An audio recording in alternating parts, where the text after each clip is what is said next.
I'd like to welcome to episode 9 my good friend, the defensive coordinator of the University of Memphis, Mike MacIntyre. Mac, how we doing, brother? I'm doing great. Thanks for having me on, Tyler. Man, Doing I real know well. I know we caught you. You know you're a good friend of mine when you're on vacation and you agree to do this on vacation. So Right. I'm grateful and I know a lot of people have asked about you, so I know they're excited to listen to you. All right, so I like to we like to keep things low. I wanted to because I don't think you and I have talked about this a whole lot, but when we were getting this started, I was like, I have to start with this. Before I actually knew you, Right. okay, I knew of you because you were actually involved in a decision that changed my life and my career forever. And that was when you get the head job at San Jose and Right. you hired Hugh Freeze to be your offensive coordinator. And I was always curious, how was that conversation? It's your first head coaching job, and he comes to you 3 months after you get the job and says, "Hey, I'm leaving and going back to Arkansas State." Well, at first, it threw me off a little bit, but if he didn't want to be there at that time, it was a good fit for him back at Arkansas State near home. He hadn't moved his family out yet, so that was easy transition. And so I was down but excited for him with that opportunity. If he feels like that was going to be better for him, but it did throw me for a loop because we had spring practices like 2 weeks away. So we adapted and kind of worked through that first season, and I was able to get John DeFilippo as the offensive coordinator, who ended up being a pretty good one also. Yeah. And but it was great working with Hugh and getting to know him really well. I was impressed with what he had done at Lambeth and kind of knew about him through the years. We had met actually when he was coaching at Briarcrest, when I was coaching at Ole Miss the first time. And it was a good for him. And but it was kind of my first head coaching job. The offense coordinator comes and leaves like 2 weeks before the spring practice started. He was down about it, but he felt like that's what he needed to do for his family, and it turned out well for him.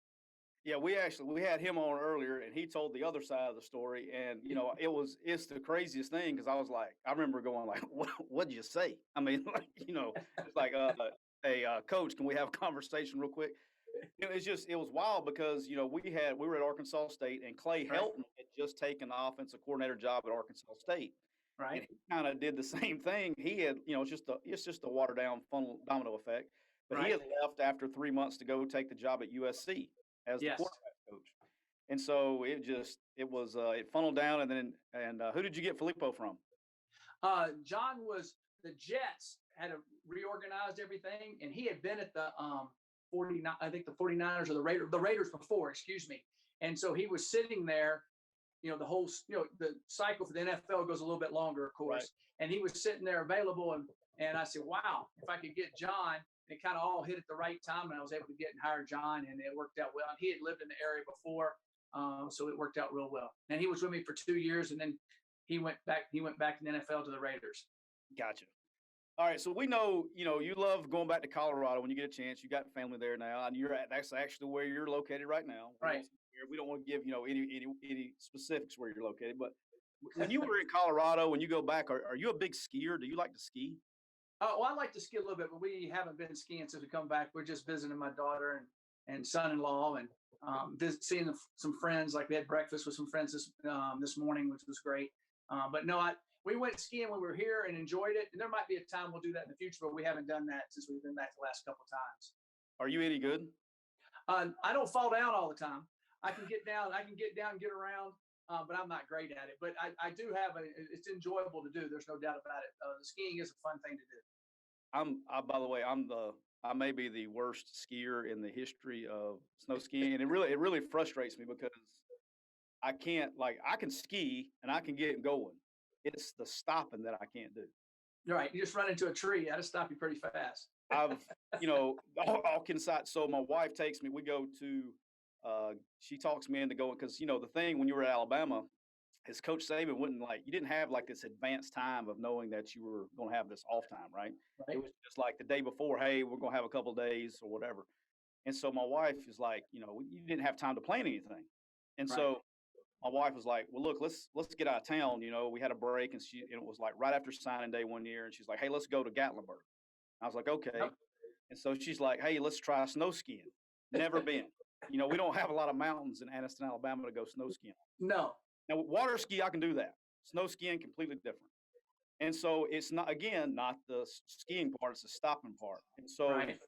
we had an incident where, they only had like one beginner slope or whatever, and I got bored. As you know, I can get bored very easily. And she grew up skiing, so I was like, hey, why don't you go up to the top of the mountain on the blue squares and see if I can handle it? Because she'd been Yeah. around me. The kids were in ski school and all that stuff. Well, she comes down and she was an athlete too, and so she was like, "Oh yeah, you'll be fine. You can handle it." Well, long story short, uh, nobody informed me. There was no signs. Like once you got off, it was like blue square to the right, black diamond to the left. Not an idiot, go blue square.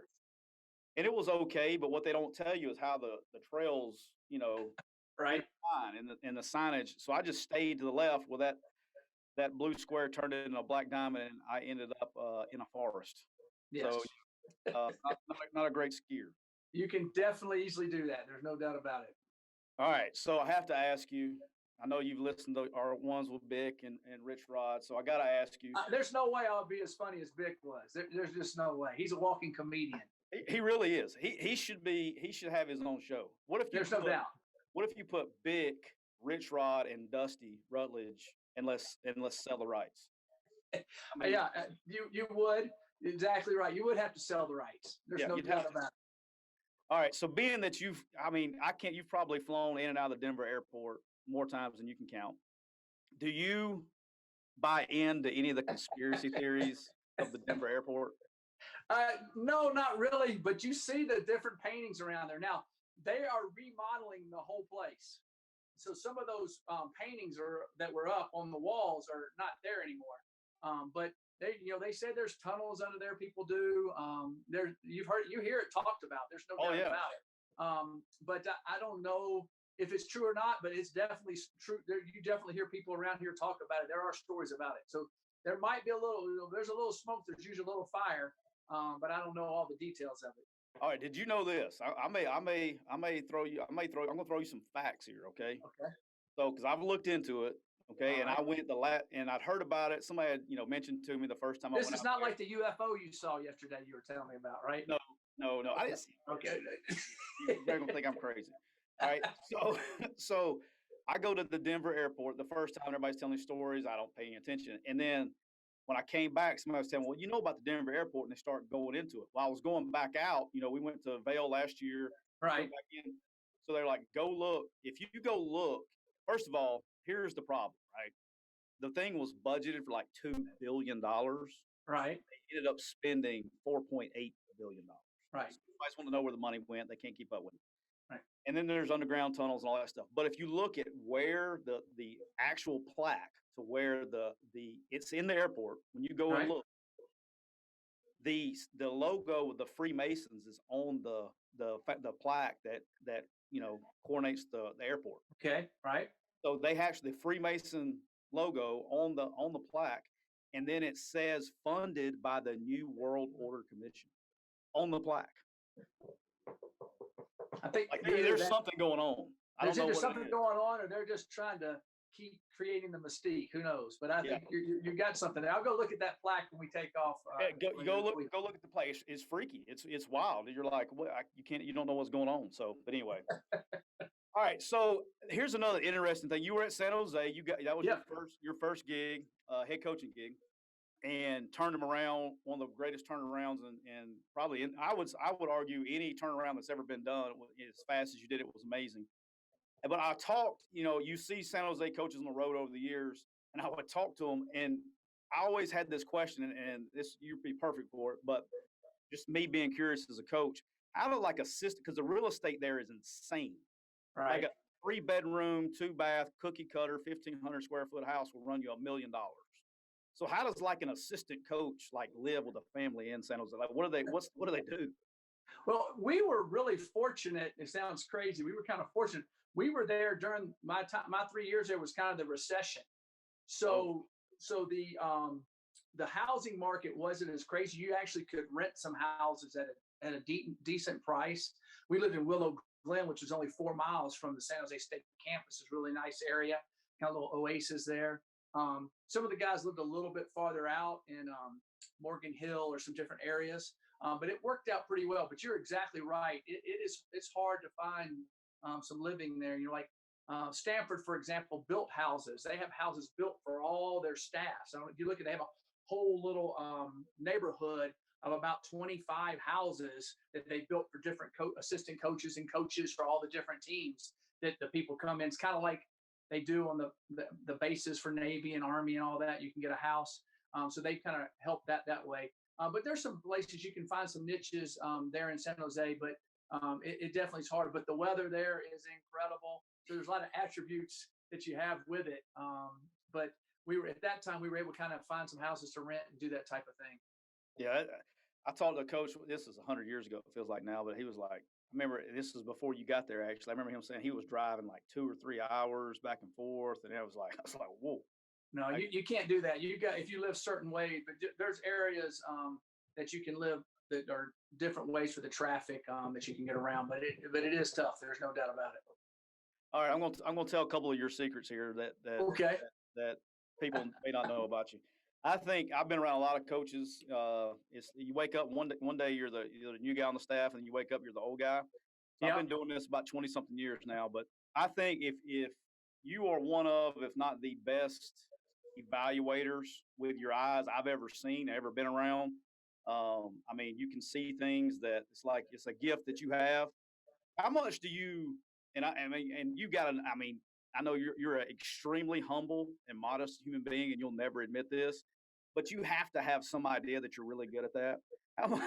How much do you rely when you're watching recruiting film? How much do you rely on your eyes, what you see in person, with seeing a kid work out versus what you see on film? Well, I have a saying I always say that the film doesn't lie, but it doesn't tell all the truth. And so you have to figure out where that fine line is. And then, I had an advantage in this. My dad was, his first job was a recruiting coordinator at the University of Miami. And back then you didn't have film, you went around, you did everything. And so he was always an excellent recruiter and coach. And he used to take me as a little kid to games. I would go to games with him. We'd watch, and he would show. I remember watching Ozzie Newsome play. Can you believe that? When I was like 7 years old, and he would take me to different games, and I would hear him talk and hear him, talk about different things. I would go to practice as a little kid all the time, so I watched players play. I was a ball boy, so I've seen multiple games and seen people in person. So I was training my eye when I was like 6 and 7 years old, and I didn't know I was doing that. So all of that time, like if the thing that everybody talks about, if you try to master something, it's over time that you do it. And so I've had a lot of looks at different athletes, at different players, and so that helps me do that. I do believe I can do that. I love watching a person more in person than film, and I think you can take two guys and you can grade them evenly, and then once you see them in person move, even just in warm-ups, I think that you can tell, because you're going to see their toughness on film and that type of stuff, because that's hard to measure too at times. But I think the ability to move, their flexibility, their vision is what I think that I have the best ability to see, because I think that is something that is really not looked at close enough, and that makes every great player has great vision. You name them, all the great ones had great vision. They could just see. How do they see that? How do they do that? How do they see that? It goes for every single position. And I think that's what I'm able to pick out in person more than I think than other people. And I'm the same. I'm a big visual guy too. I like to, that. I like seeing them live and in camp. And I'm a big in-person evaluator myself. But like, how frustrating was it for you? Because it would have been insanely frustrating for me, like during the pandemic, when you're not able to either go out and see them or bring them to camp. I mean, did that really challenge your evaluations, you feel? Or I mean, how did you cope with that, I guess is my. Yeah, it challenged evaluation. You're able to see a few of these guys that we signed this past year. You're able to see them as youngsters more, so to speak. Right. But I think it's going to be a big curve out there this year and the next 2 years to see how that affected some teams. If they dug into more film or dug into other sports they were playing, tried to make a few more phone calls to trust different people that have seen them in person. But I think there's going to be a couple of teams that really drop off in the next couple of years because of this year's recruiting. Right. And I think that's going to be big. And I think, this June coming up is going to be an interesting June. And I think the more kids you can see in person, it's going to help. Better you than me, because I can't. I don't even want to. I don't even want to. I don't even want to think about it. It was. It Yeah. would. I feel very sad and depressed for any recruiting department around the country. From the just only time I feel sorry for them is June 1 to June 30th. Right. It's gonna be a nightmare. But Right. but all kidding aside, exactly what, and I think fans don't really understand how important your eyes are. Like just thinking back to when we were together, but like Sam Williams. Yep. Sam Williams, we did not like him on tape. He Right. was very stiff, struggled changing the directions and things that he had what we would call fatal flaws, right? And you're like, Right. well, he's dead to us, yada yada yada. He can't play. When this guy shows up to camp, you're like, holy, you know, Yeah. this guy can. I mean, this guy is a dude. And Right. the same thing with with you remember Snoop Connor, so Oh yeah. Snoop, we question speed, can't run, can't run, can't run, can't run. And he shows up to camp and we see him moving around. Well, he can. There's a Right. lot of things that you can evaluate in 5 minutes in person that you can't see, with hours of film. And So Sam's thing, if I remember correctly, he had that meniscus that people didn't know about, so right. that made him look stiffer in some of the film. And then all of a sudden, he got that thing taken care of, and it was night and day on that. And once we found that out, that answered a lot of questions. This kid's tough because he didn't miss any time. He played No. straight through a torn meniscus, which normal people would go get cleaned up and be out 3 weeks, 2 to 3 weeks, or whatever it was, depending on how your schedule runs. But yeah, he was a different bird once he got Yeah. to camp. He could do it. So all right, so I've had, I've never worked with a guy, but I've kind of had these like second degree of separations with Bill Yep. Parcells. Like I've worked with a lot of people that have worked for Bill, in the past, and I hear all these stories. Is he really? I mean, he's like not like every story is like he's this legendary grinder. Was he really? Is the grind real? Did he really, Bill Parcells, grind like everybody says he grinds? Bill was phenomenal to me. It was a great opportunity for me. It's funny. He told me during the off season, during the scouting and all those times, he said, "Mike, you're really going to like to be around me." He said, "But during the football season, I'm pretty much miserable." And he just told you like the fact that he said, "So if I walk by you and don't say anything to you or get on you, don't worry about it." He said, "I'll either keep you or I'll fire you. So just keep working. I'll keep promoting you." So I was able to stay there the whole time with him. So I guess I did okay. I think the thing that Bill was amazing at is how he could, what I call, work the room. He did that with the players and the coaches, like individually at practice and the weight room. So like he'd come up to a player and he would tell the player, "Hey, today I want you to make sure they like to inside release on slants. I want you to overplay the inside release to a corner." And so he'd go out there and practice, and if the corner got beat inside, he'd jump all over it. But he set it up. He had already talked to the guy. So the guys really respected his knowledge. His work ethic, he was an extremely hard worker, but he let you do your thing. You had certain things you needed to get done. And, when I was there at Dallas, we had Mike Zimmer on the defensive side of the ball. So Mike Zimmer was an early riser, and so was Coach Parcells. So we would come in, I would be in there like 5 o'clock in the morning every single morning during the season. But Mike and them would get tired. They'd go home 8:30 or 9, but we still put in a long day. Right. And so it was, he worked hard. He was a grinder. He was very knowledgeable.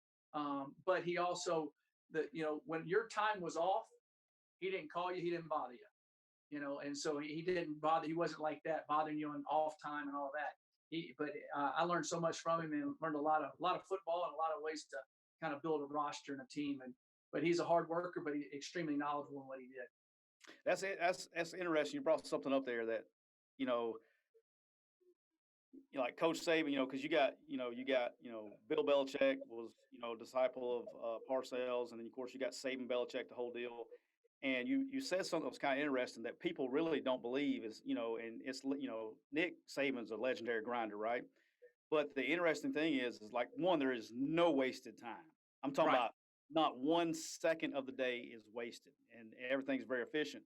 But during the season, after practice at Alabama, after practice on Wednesday, not every school I've ever worked at, after practice on Thursday, you kind of got your stuff together and you had family night and all that stuff. Right. But Alabama, after Wednesday and Thursday, he Yep. lets you go home. And Right. everybody's like, oh, that's great. Y'all don't work. Let me tell you something.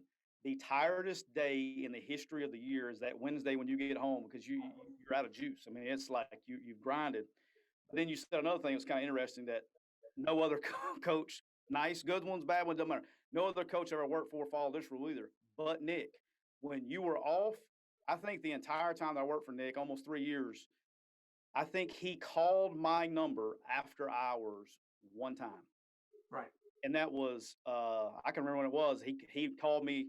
It was like when we had back then. We had those blocks of, you used to get done with camp at like June 15th, and they had that Right. July 15th.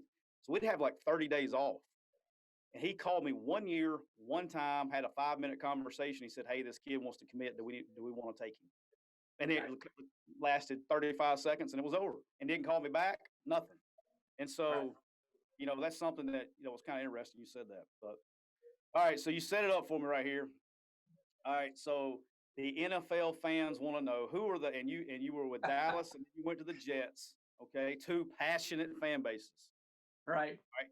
Who has the most passionate fan base, the Cowboys or the Jets? Oh, wow. Well, up there in New York, in the Long Island, New York area, the Jet fans are fanatical over everything. Charismatic everywhere you go. Jets, Jets, Jets, Jets, Jets. They are beyond passionate. Um, in Dallas, they're over the top too. Everywhere you go, it's all Dallas Cowboys. But I would say that Dallas, just from the framework of the country, is kind of like the Yankees. Either you love the Yankees or you hate the Yankees. It's not Right. that way with every team. Well, the Cowboys are the same way. You either love the Cowboys or you hate the Cowboys. So I would say the passion is exemplified because so many people hate the Cowboys just as much as they love them.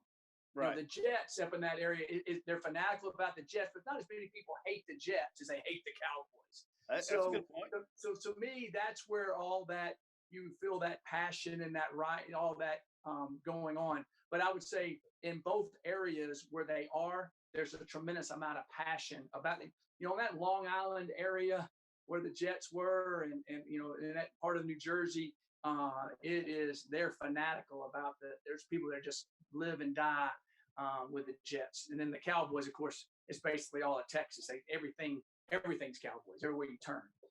So they're both very passionate, but I would say nationally, probably Dallas is more passionate because of the love-hate deal like you have with the Yankees. That's a good point. I like that. All right.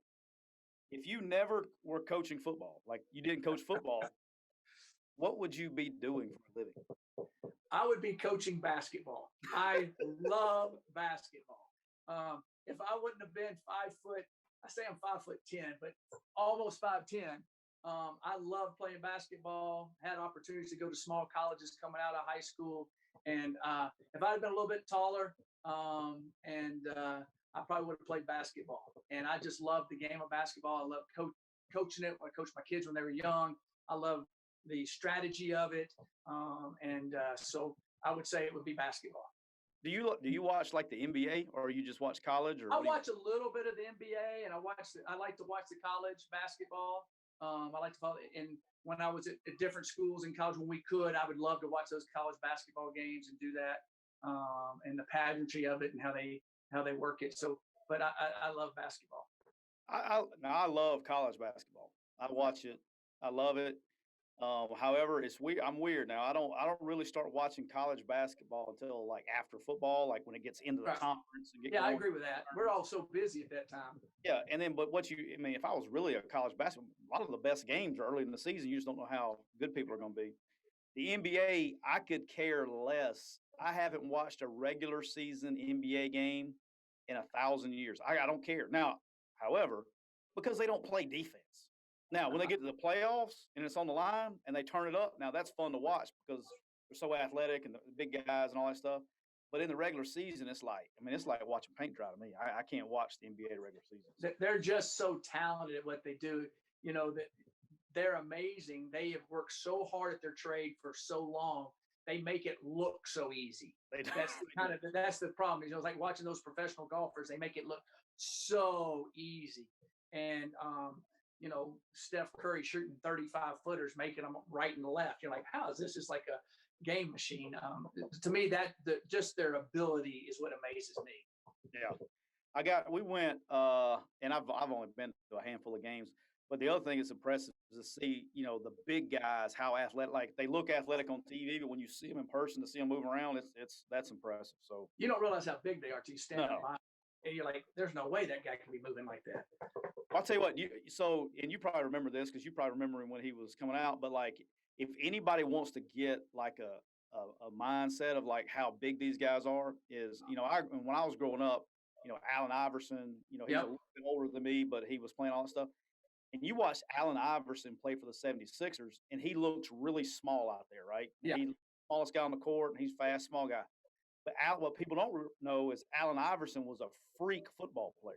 Yeah, he was. And so, and it's on YouTube, you can go see his film. But when you watch his high school highlight football film, he's the biggest dude on the field. Yeah. Like he looks like he's 6'6". He's huge, but then you watch him on the NBA, he's the smallest guy on the court. So that's always that's a crazy thing. All right. So one thing a lot of people don't know, and I knew you wasn't going to say this, is right after you got through playing, before you started coaching, you spent a year as a logistics manager. Like, how was that? What did you do as a logistics manager? Well, I worked at a plant there in Nashville. I put to work my degree from Georgia Tech in business management, and basically my job was to get the raw goods would come in, and in 6 days we had to get that out in the product. And so I had to completely rearrange the entire warehouse, change all the rack system, do all of that, and you manage the different areas. It was a phenomenal learning experience for me to see how you manage that, how people work together, all the 3 different shifts, and how they did all that. And it was a great learning experience for me at that time. Did those days as your logistics manager, did that help you organize your recruiting trips later on? Yeah, it did help me organize my recruiting trips, no doubt about it. All right, a lot of people know this. I know it. A lot of people that know know this. In 2016, you pretty much won every single award there was out there, coaching award out there. Which we look up as it seems like it was yesterday, but it's like what 4 years ago, 5 years ago. But yep. I mean, you won. I don't know. I mean, I didn't have enough paper to type out all the awards you won there, but you did win the Bobby Dodd Coach of the Year trophy. And I know, and I'm asking, is that the one you kind of treasure the most because your dad won it? Yeah, it is. And, all of those individual awards are team awards, and our staff did an unbelievable job turning around Colorado. And but the Bobby Dodd was one that I treasured because I remember Coach Dodd was at Georgia Tech when I was going to school. He wasn't coaching, but he was emeritus and he was around. And I remember when he came and gave my dad the award, and got to know him. And then what the award represents, it's a well-rounded award from integrity and academics and how you do things, of course, winning football games. And my dad and I are the only father-son to ever win that. And so that I really treasure that my dad won it in 1982, and he has a coin. And then in 2016 won it, and I have a coin. And I have both of our trophies in my office, of my dad's and mine. So yeah, it's really special and something that I treasure. Well, I appreciate you bringing that up. Yeah, that was, and when I initially heard that, when you and I talked about it before, when I first got to meet you, that's one of the coolest things I've ever been around. So that was awesome. All right. So other thing people don't know about you is you're really not the boss. Oh, that's true. Miss Trisha's the boss. Right. Exactly. So when you hang up the whistle, when it's time to shut it down, where are you, Miss Trisha? Where y'all gonna live? Where are you hanging it up to? I would imagine it would be Nashville, Tennessee. All her family's there. All my family's there. We went to high school there. She chased me down in high school. So there. That's I don't blame her, right? And all right, Mike, we just finished talking about how honorable and how honest and everything, and you're gonna follow it up when she chased you down. Yeah, exactly. Just ask her; she'll tell you the truth. yeah, I'll ask her. I'll ask her that question. But Nashville, Tennessee would be where it is. But the housing prices are going skyrocketed in there, so we'll see. But Nashville will be where we settle. I love Nashville. I'm a fan of Nashville myself. I like that area. All right, so you've coached NFL, college, long time. If you could pick any football player, any one of them from your past to play on your Memphis defense in 2021. Now, look, we'll say they're in their prime. It's not like they don't have to be 65 now, but I'm saying they're in their prime. If you had one football player that you coached to come join your 2021 Memphis Tigers defense, who you taking? So can it be an NFL guy? Yeah. Well, I'm going to have to phrase this in a different way. I had a guy that played for me at UT Martin named Fred Thomas, who played 11 years with the Seattle Seahawks and the New Orleans Saints, played corner. He was unbelievable. Patrick Willis, who I recruited, of course, that played at Ole Miss, was phenomenal. He's pretty good. Yeah, and then I coached a guy at the Dallas Cowboys. In the 4 years we coached him, he was just electric. He made Pro Bowl every year. A guy named Roy Williams. He made every tackle on the field. So if I said I wanted to, and then Cheeto Bayawuzi, who played for me at Colorado, who played for the Cowboys, now playing for the Bengals, he could play all three spots back there, corner, nickel, or safety. Going roster value, I see you. Yeah, so I would say if I just wanted to have an impact player on a college football team in a 4-year period, 3 or 4 year period, and Roy did it at Oklahoma, I would say Roy Williams. Okay. Because he made all kind of, they were scared to death. I mean, he was 225 pound to 230 pound scorpion. He would just hit you. He was amazing. Yeah, he would make you hurt. He played the game the right way. Although that's an interesting choice, because if you had him, you may not have him very often, because I'm sure he would get ejected with targeting penalties and all that stuff. That's true. And then, of course, Patrick Willis, he can make every tackle on the field. Watching him play high school football, when I saw him in person, just blew me away. And so Patrick Willis would be both of those. I never really got to coach Patrick on the field. I recruited him, and then I went to the Cowboys. But he was an amazing player. You brought up an interesting thing there. I'm curious too, because I didn't recruit him. That's before my time being in the area. But what do you think people like? Why did people miss on Patrick Willis? Because when you watch the film, I mean, it fits. Like, why was he not more? Well, I not trying to give you a plug, but we didn't have quick recruiting. We didn't have all the video you have now, so you could actually find a guy. You had VHS tape, okay, yep. And the schools had to make copies of it, right? Well, he went to a little bitty single A school, Brewston, Tennessee. Didn't even have a red light, had a blinking light. It was a K through 12th school.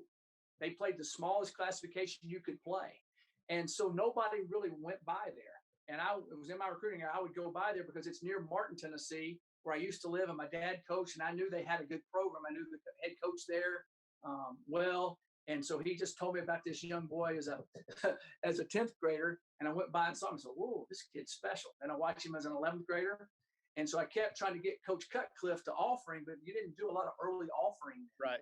Which was kind of a good thing that we didn't. Coach Cut knew what he was doing, and so we didn't offer him till his senior year after his 5th game when I watched him play. And I called Coach Cut back and said, "Coach, we got to offer this guy right now. He's unreal. He's unreal." And so we offered him, and then some other schools came in on him late, but we got a great relationship with him. And then, of course, he came to Ole Miss, and then the rest is history. The thing that made Patrick Willis special is no peer pressure affected him anywhere, on a football team, in public, anywhere. He had one goal in mind, was to be successful, and he was going to ask every question he needed to ask to be successful. He's just a phenomenal, phenomenal young man. The story behind him, and we all know, and I lived through it, was unbelievable. And so Patrick Willis was a phenomenal find for Ole Miss. Yeah, it worked out pretty good for everybody, I think. It did. It worked out pretty good. So, all right. So if you could go back in time, I've asked this to a couple coaches. Got some unique answers, by the way. But if you could go back in time and change the outcome of one play, okay, one play in your coaching career, you can change the complete outcome. Coaching or playing career? Let's go coaching career. Okay. All right. You can change the outcome of one play. What play are you changing? The 2-point conversion that Oregon State scored on us in 2018. That would be the one I would change. We would have won that game. Yep. Here's the thing too. I mean, you say that, like, you could probably come up with a list of plays, but there's so many plays that, I mean, if you just said you can change the complete outcome of one play, I mean, you think about, and you've been doing it for a long time too. How many games do you think have really? I mean, it's more than people think that one play would change the outcome of a lot of things. bowl games, getting jobs, keeping jobs, all that stuff. And I mean, like I was talking, Arkansas State with, had Hugh Freeze, had Gus Malzahn, Brian Harsin, how all these guys like boom, boom, boom, boom, boom. Well, Steve Roberts had set all that up, and we are, we're one play away from being like 9-3, and he'll probably still be there. I mean, it's just things is crazy. One play changes everything. So it is crazy. All right. So brought up Colorado. This is a personal question because I've always this. I never asked you this question. Were you ever concerned about Ralphie the Buffalo, like when you're on the field before the game, him cutting loose and just like running wild? Did that ever scare you? Yes. So yes, there was a real life incident where he did scare me. Oh. So we were playing our first home game. The first game we always played CSU in Denver Stadium, and the way he came out, you could see Ralphie right in front of you. They'd let him go, and we run out behind him. So our very first home game in Boulder, they had this, one of those big tent things that you go under, blow up deals, and so we're sitting in it, and I can't see Ralphie. He's off to the side, so they have a person out there counting us down. And so it's the captains and us in front, and the whole team's behind us, and nobody, you just start going. There's smoke everywhere. So the guy goes, "Okay, I'm going to count it down for you. 4, 3, 2, 1, and when I point at you, go." So he pointed at me. The smoke started going, and we went. Okay, so I get out, and I don't see Ralphie in front of us, and I look to the side of me, and this is nothing exaggerated here. I look Ralphie dead eye to eye. A 750-pound buffalo. And I thought, I'm going to die on the very first time. And so our captains are going, "Coach, we got to go. We got to go." And so I said, run, because the team's coming behind us. Ralphie's looking at us, and she didn't move. They had taught her not to move if somebody was in front of her. Thank goodness. Wow. And so we ran out, and the whole fans boos because Ralphie didn't run. Our kids were all off kilter. Did y'all see what happened? We jumped off sides, everything. And then she ran. And so the second, I said, "Guys, from now on, I'm not moving until I see Ralphie's rear end, period. Y'all don't tell me to point. I'll go when I see Ralphie's rear end." So the second half, she ran. So after the game was over, we won the game. So I asked David Platty, our sports information director, I go, "Hey, has that ever happened?" He goes, "Yeah, once before." I said, "Well, when was that?" "When we beat Nebraska 62-36, one of the biggest wins ever to put us in the championship game." I said, "Well, we need to have her not run more often. That might be our answer, turning the program around." Let's go. I mean, if Colorado's listening, let's back her up to the second half. Let's back her up to the second half. It was unbelievable. Yeah, that's you see the clips of Ralphie, dragging people across the field and all that stuff. But I'm sitting there going, if I was I'm not messing with Buffalo. I mean, don't mess with them. So, all right. So, little known fact about Mike MacIntyre is that you started at Vandy, right, and you transferred and finished at Georgia Tech, two of the most established academic schools out there. Right. So, which school you went to both? You may be one of the very few that can say that you actually went to both. Right. Which one? We're going to settle it here once and for all. Which one is harder academically, Vanderbilt or Georgia Tech? Georgia Tech, hands down, was harder. Yes. Vanderbilt. Are you saying that because that's where you got your degree from? No. Okay. Georgia Tech didn't have as big a curriculum as Vanderbilt. Okay. Vanderbilt was more of a liberal arts school. Georgia Tech was more of an engineering management school. So you had to take more calculus, had to take more finance, business law, all that. So it was a lot harder. Plus, it was on the quarter system then, which you had 3 quarters. Everybody said, "Oh, they're shorter quarters." Yeah. But then instead of 2 final exams and 2 final papers and 2 midterms, there's 3. So it was by far harder. And they always tell you when you get there, of course, I came in after my sophomore year, but they tell all the freshmen when they get there, look on your right, look on your left. One of you's not going to be here after the first year because they try to flunk you out because that's what they did there. And their graduation rate there for a while was low for the whole university. But the people that got out of there have all my buddies that made it through. They have been very successful in all the business. There's not many of us that were stupid enough to go into coaching. So, but the other ones have been really successful. Well, it was logistics or it was coaching. I mean, I think you made the right choice. Yeah. All right. So Charles Clark, good friend of mine, Yes. Been with you a long time. I'm talking about long time. Okay. People don't know he's your DB's coach. Okay. Have coached DB's corners for a long time. And you being a DB guy, I know that's a special relationship. All right. So what people don't know about Charles is he loves to DJ. Yes. So we want to know here at Quick Recruiting, we want to know, did you ever consider hiring Charles Clark for your daughter's wedding? I did. It would have saved me thousands of dollars, but we had to get a band and everything else. So I was overruled by the boss of the family, Trisha, for sure, on yep. that. I And probably should have. That probably should have saved that question for Trisha. Yeah, he would have definitely been good at it. But no, we had to have a band and all that type of stuff. So, but it was a lot of fun. But he does a great job on the DJing. There's no doubt about it. And I've known Charles actually since Charles was 17 because I recruited him and signed him to come to Ole Miss. That's a long time. Yes, it is. Long time. I'm trying to get Chuck some DJ gigs. We're trying to get him DJ gigs on the side. Exactly. All right. So you did something that I would say 99.9% of coaches would never even consider. And it really speaks on your character, all kidding aside, no jokes aside, it speaks on your character and who you are as a person. But you actually made a very significant donation to the San Jose Athletic Department after you had left and moved on. What does it mean to you to be able to donate to a program that gave you your first shot? Well, Trish and I were very excited to be able to donate to their new football facility they're building. They're redoing their stadium and building a nice football facility. Marie Tuitt, the AD there, was an assistant AD when I was there before.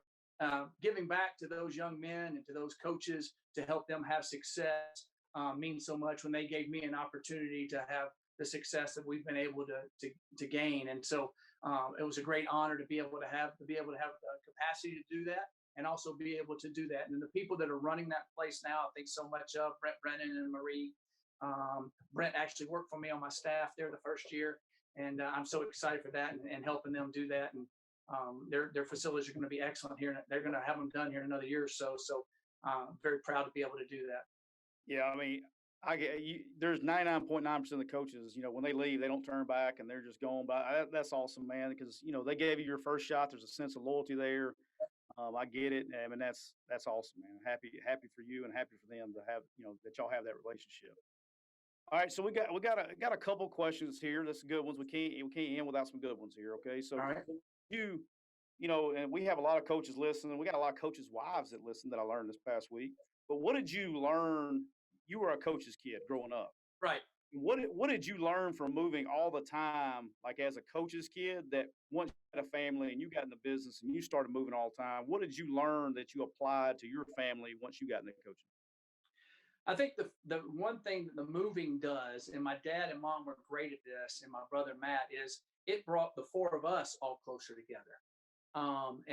So we had to do things together at first, and you went places. And Matt and I used to always say, we always hate being called the new person in class, the new person in this. But it helps us branch out and get to know people and be able to walk in a room and not worry about what everybody's thinking, just go and start making friends.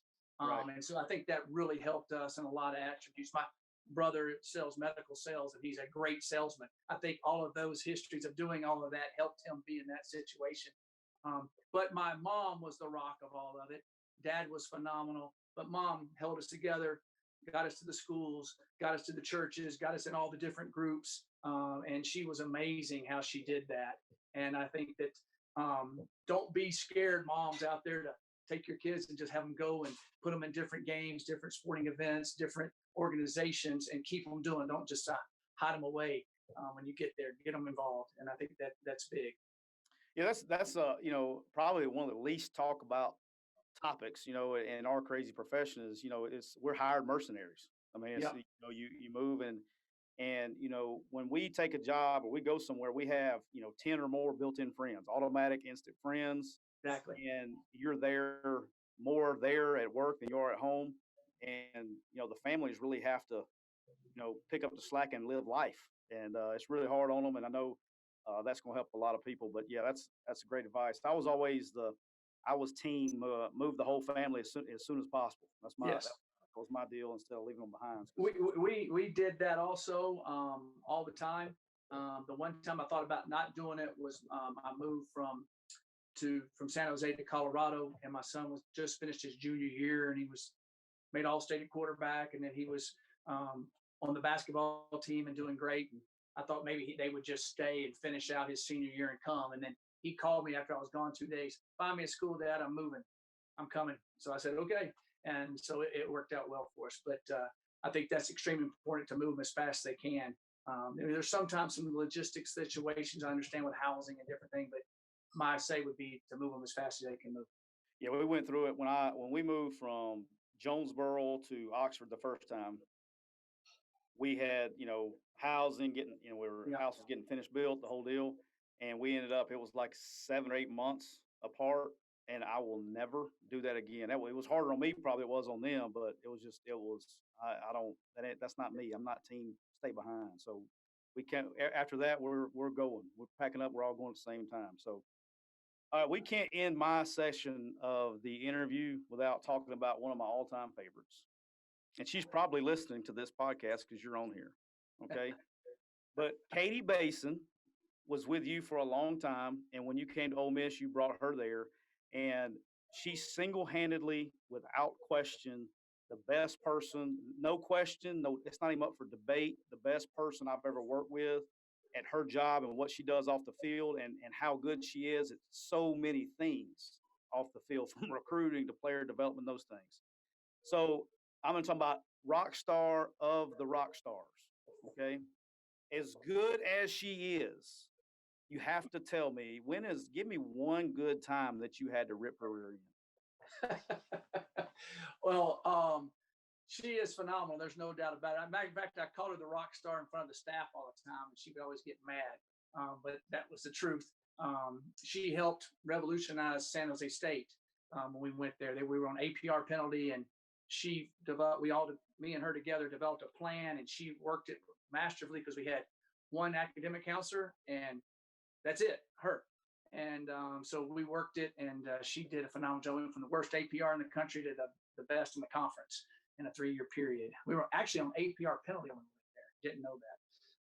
But yeah, I think that probably I got mad at her one time. Not mad, but she would do Friday night study hall. And so she really loved that. And the kids would come. She didn't make it mandatory, but kids just loved to be around her. They would come and do their work. And she kept one of our players up past the curfew time. And I said, you can't do that. Well, I had to finish the paper. I said, well, he can finish the paper tomorrow. So it was one of those type of things. Hey, realize we got to win this game too, And so it was a positive negative, so to speak, of the study hall and on a game night, the night before the game. Yep. Full disclosure, I did have to call her and see if I could get some good stuff on you that I didn't know. And she actually thought it was good. She had another one that something about, she had originally told you that one of the JUCO players was not going to be able to make it, and then he ended up, and you didn't like that very much either. No, that probably did happen. She was able to work a little magic sometimes on that of finding, but she waited until she had all the details before she would walk in the office and tell me something negative. So, and I thought we were banking on that, and she ended up getting him there. There was no doubt about it. But I do remember that. I do remember that for sure. The thing about it that makes her, to me, that makes her just unbelievable is, from an academic standpoint, and this is what they got to have to be eligible, yada yada yada, and work in magic transcripts and getting passed to be for recruits to be eligible, those kind of things, to recruiting with the moms, the relationships that she's able to do, and then the relationships with the players, and then they trust her and she can get them to do anything. I mean, you can sit there and talk to a kid who he's blue in the face and can't get him to do anything, and Katie will go in there and talk to him for 10 minutes and get him to do dance on a stove. It doesn't. She's really good at her job, and man, I'm happy for her, and everything that comes her way she deserves, because I think she is truly the best. She's the best in the business. There's no doubt. She is excellent. All right, so it's time for my second favorite segment, because I have a boss too at home, and she has the last segment. Okay. We have associate roulette. So our associates here have come up with 8 questions. You got to pick 2. Okay, so you got to pick a random number between 1 through 8. Okay, let's go 3. 3. 3 is going to come from, and you know this. You know this young lady. It's going to come from Raquel Rodriguez at Richmond. Okay. How awesome is this? And there's no curse words in this question, by the way. She doesn't curse. Okay. What is it like to have your son coach at University of Tennessee Martin, UTM, where your dad and you coached before him? So he's kind of like a 3rd generation coach. How is that? It's really, really neat. And he is a 3rd generation coach there. I don't think many people can say that about many places. No. And he's doing a great job. It's fun watching him grow through all this. And he's a receivers coach there. His receivers did well. He had one make 1st team all conference, 2nd team all conference this year. And then he just got promoted to recruiting coordinator like yesterday. So he's got to get a hold of you. And, and I know a guy. Yeah. So he's doing a great job. It's fun watching him do that. And it's also fun going back. We were able to go back this spring and watch some games and get to see a lot of old friends. Because he was born in Martin, matter of fact, and now he's back there. So that's 25 years later. So it's a good for him. Awesome. All right, 2nd question, 1 through 8. What you got? Let's go 7. 7 comes from my man, Birch Mason. You remember Birch? Right. Yes. You are known for being a player's coach. What does it mean to you for Patrick Willis to become what he has become, even deliver the commencement speech at Ole Miss for graduation? It's amazing that we popped on that question. So the other day I was going through Twitter and he popped up and he started talking about being able to give the commencement speech. It brought a tear to my eye, to be honest with you, because his story is I've never been around one like it before. And what he overcame to be where he is today is absolutely a miracle. There's no way around it. And the thing that it taught me was he was willing to let everybody help him reach the miracle, because there was so many people that went into helping him achieve all his success. And especially there the last couple of years in high school when everything was going crazy. And then with his brother dying, when he was at Ole Miss, and all the people that helped him achieve his goals.